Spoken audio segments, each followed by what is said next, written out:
يخرب بيتك يا رامز، هتجلط الزملكاويه وهتهبلهم. رمز النهارده كركب الدنيا على اخر في حلقه بن شرقي، وسال بن شرقي شويه اسئله هتهبل الزملكاويه. واول سؤال ساله رامز لبن شرقي قال له كنت تقصد ايه لما قلت للقاهره لون واحد؟ رد عليه بن شرقي وقال له كنت اقصد النادي الاهلي. رامز بقى راح سال بن شرقي سؤال تاني قال له بكده النادي الاهلي الجماهيريه الاولى في مصر؟ رد عليه بن شرقي قال له ايوه يا كابتن، النادي الاهلي الجماهيريه الاولى في مصر. رامز بقى ما يقعدش ساكت، راح قايل له انت جيت النادي الاهلي عشان الفلوس؟ رد عليه بن شرقي وقال له انا سبت الفلوس عشان خاطر النادي الاهلي وحبا في النادي الاهلي. طبعا رامز ما بيقعدش ساكت، حب ينقش الزمالك والزملكاويه. راح سائل بن شرقي سؤال قال له لو زيزو جه سالك اكمل في نادي الزمالك ولا اجي النادي الاهلي؟ رد عليه بن شرقي وقال له اتمنى ان احمد سيد زيزو يجي يلعب معانا في النادي الاهلي.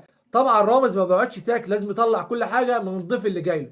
قال له انت جيت النادي الاهلي عشان كاس العالم للانديه صح؟ ما تكذبش عليا. قال له بص يا كابتن، النادي الاهلي كده كده بيلعب في كاس العالم للانديه كل سنه، فانا جيت النادي الاهلي حبا في النادي الاهلي، وانا عارف ان انا هلعب كاس العالم للانديه كل سنه. ده انا اتنازلت من اجل النادي الاهلي عن 700 الف دولار عشان العب في النادي الاهلي حبا في النادي الاهلي.